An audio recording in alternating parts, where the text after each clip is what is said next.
Kupanda maradufu kwa bei ya mafuta nchini kumewatosa wamiliki wa magari ya uchukuzi na abiria kote nchini kwenye mafadhaiko zaidi. Punde tu baada ya bei mpya kuanza kutekelezwa saa 6 usiku, wadau katika sekta ya usafiri walijibu kwa kupandisha nauli za usafiri, huku gharama zaidi zikitarajiwa kadri wahudumu wanavyoendelea kutathmini ongezeko la gharama za utoaji huduma. Na kama anavyotuarifu Ben Kirui, katika vituo vikuu vya basi, abiria walipigwa na butwaa kutokana na ongezeko la nauli lililoanza kutekelezwa mara moja.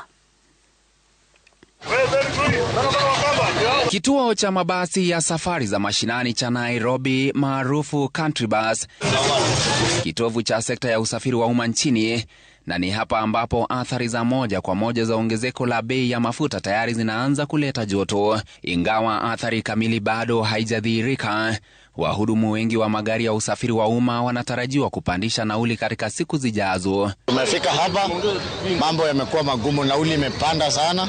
Nilikuwa sijajipanga, hata nimefuliza imekataa, nimejaribu kuweka imekataa kabisa, lakini nashukuru Mungu nimeombaomba mpaka ikajaa nauli. Na mimi tujapendeza sana. Tumependeza tu 300 peke yake. Bei yetu ya kawaida ni 1000 lakini sasa hii ni 1300. Wasafiri wanaowasili kutoka maeneo mbalimbali ya jiji wamelalamikia ongezeko wa nauli za matatu Nairobi, huku wakikumbana na gharama kubwa zaidi za safari za kuelekea mashinani. Nimetoka Tasia, kukuja huku tumekuja na 80.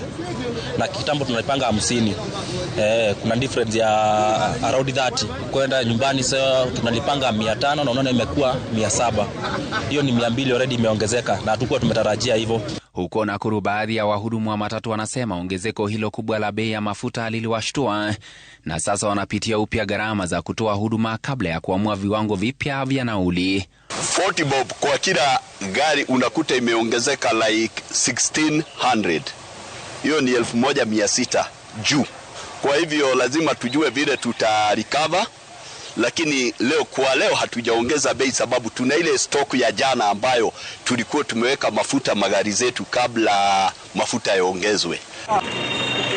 Wakati huo huo, huko Bomet, wasafiri wanaoelekea Nairobi sasa watalazimika kulipa hadi shilingi 1500, ongezeko la shilingi 500 kutoka bei ya awali ya shilingi 1000. Because wameongeza 40 bob. Mafuta bei ya usafiri kutoka hapa mpaka Nairobi lazima tutaweka mpaka 1500.